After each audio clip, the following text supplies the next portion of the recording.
Do ballet artists always ache all over? My teacher once told me that if you wake up in the morning and nothing hurts, then you're on the way to the cemetery.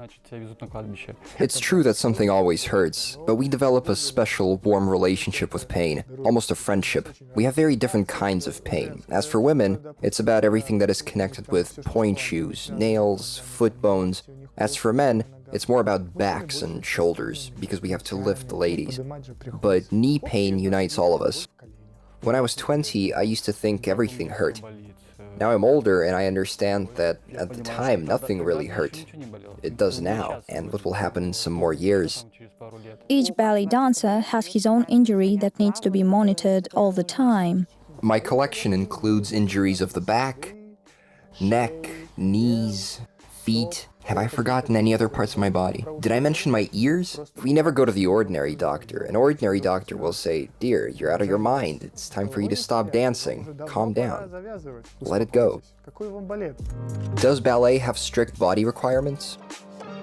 There is a big stereotype about the breast size. You think that you have breasts, and this is good. But there were people who tried to make me think that a ballet dancer cannot have breasts, that it's not aesthetically pleasing, that I need to bandage them with an elastic bandage or something like that. But I didn't do it. My mother told me, "Believe me, the audience will love your breasts.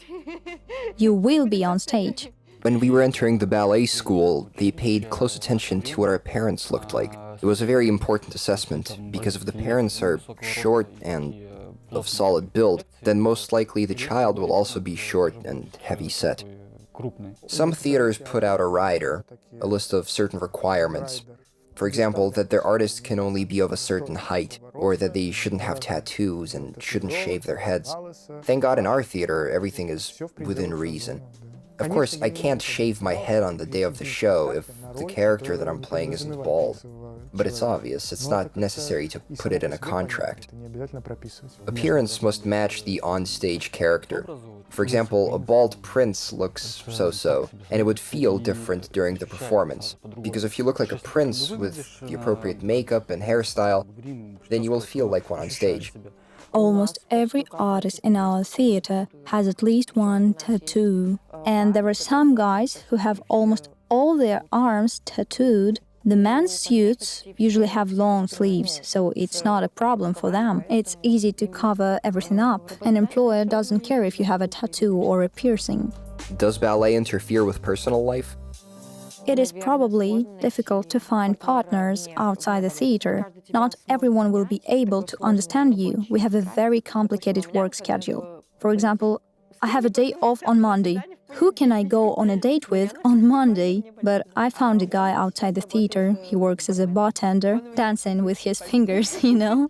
All ballet dancers communicate in one circle. Therefore, artists often form families. It's a common thing. I don't have the energy to go anywhere after the theater. Well, our colleagues are the people we see most often next to us and spend most of the time together. That's how it works. I'll tell you a big secret to reveal a little bit of the backstage mystery. When a married couple dances together, they have a certain working process. They rehearse something, and there are often huge quarrels in the halls. I was a witness and a participant of these fights without rules. Some of the couples, on the contrary, are very peaceful. But my life experience shows that more often than not, there are lots of heated arguments and fights. Does stretching help in sex? Well, many answers immediately arise. You're making me blush. Well, as I personally imagine it, it can't affect your sex life negatively. To the questions related to my leg split and sex, I always reply that I do not comment on things like that. But it does help. Well, I think it's more convenient for everyone when you can make your legs, well, how to say it? Are there many men with diverse sexual orientation in ballet? I would say that our men, on the contrary, respond very well to women. Maybe I don't know something. Well, there are some things that I definitely don't know. In our theater, if there are some men like that, there's not so many. If I meet a person who wants to talk to me about ballet, the first question is it true that you dance on point shoes? And the second question, I don't know how to ask if this is true. I say, what, that every man in the theater is not straight? Yes! No more than in any other profession, I assure you. At least in Belarus. But I did get into troops where 90% of the boys were, well, it happens. How much do you earn? In Belarus, I earn about $1,000. I worked in Russia and earned about $2,000, but somehow I spent more, so I can't say that I felt much richer there. There is a hierarchy, a principal dancer, a soloist and corps de ballet, because the responsibility of the principal dancers is large. Of course, their salary is higher. The soloists get a little less as well as corps de ballet. We have a basic monthly salary, I won't say for sure, probably around $380. That's for the principal dancers. But there is also a bonus, which depends on how many times you were on the stage. I would say 500. On average, if we talk about the soloists, then 500, or maybe a little more. Does having children affect your career? Very often, people are surprised that I'm a ballerina and I have 3 children. I dance leading roles. How can I combine it? I quickly gave birth, quickly got back to work. When I was 5 months pregnant, I was still dancing. The doctor told me that if I feel good, I can work. Everything is fine with the child, no problems. The child felt great. I joked that he had a carousel there. In our theater, the chief's attitude to the pregnancy of ballerinas is absolutely positive. Children are such a joy. It's probably harder for ballerinas to recover. I'm a dad, so I didn't experience this, but I know that they recover. Would you put your children in ballet? If there's potential and there's desire, then yeah, I would. My daughter could study to become a ballet dancer, just like me. They didn't explain to us in college that being a ballerina is not the most important thing in life. However, I think that if I didn't become a ballerina, then I would suffer. Why not? I think I would. Yes, this is a cruel profession, a very difficult one, but despite all that, it has a lot of advantages. I wouldn't want to put my son in ballet.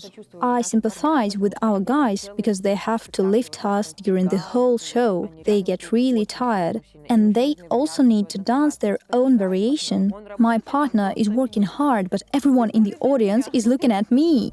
Recall a funny case at a show. Once we went to North Korea. It was a very interesting and scary experience. They constantly monitor you there. We found a wiretap in the hotel room. We couldn't go anywhere by ourselves and could take only 3 steps out of the hotel. If you go a little bit further, a security guard immediately follows you with the words, "Excuse me, you should come back."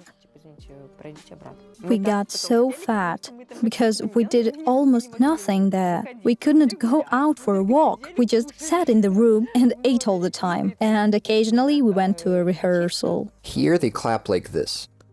In Spain, they clap and stamp their feet and the whole theater shakes. And if it's open air, people also toss something up above their heads. In China, you finish dancing and silence falls, so you leave the stage feeling rather strange. Then someone announces, "Flowers from the PRC party." That means everyone in the audience can clap now and the noise starts. So we were on tour, and the girls changed clothes backstage for one act and then ran to change their clothes for another. All this happened in small rooms and everybody fussed around. So it was the third action of Swan Lake, and we performed in the hall where the stage was right next to the audience. So they could see everything very well, our makeup and our costumes. And the girl was dancing, and suddenly a bra fell onto the stage from somewhere. I didn't see the exact moment. It probably clung to the costume when she changed it. So she danced on stage, and a black bra fell, and everyone saw it, the audience saw it. They started laughing, and then the artist started to laugh. Then somebody just came and took this bra. When do you retire?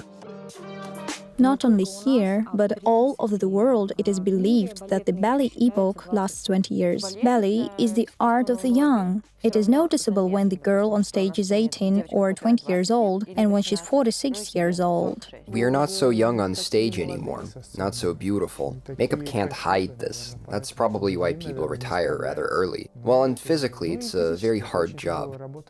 For now, I decided that I will stay for the next season. That's my plan. And then we'll see what happens. I want to leave while I'm still remembered and seen in my best shape. As a rule, many ballet artists become teachers. I believe it's the duty of probably almost all successful dancers to raise students. It's hard to leave at this age. It might seem hard to you, but on the other hand, believe me, by this time we have already seen so many things. So many things have happened to us, we have experienced so much, that inside we're even a little older than we look. To be honest, I have never regretted becoming a ballet dancer. Thank God we retire early, so now I will have the opportunity to quit my career and do something else. Карьеру и заняться чем-нибудь другим.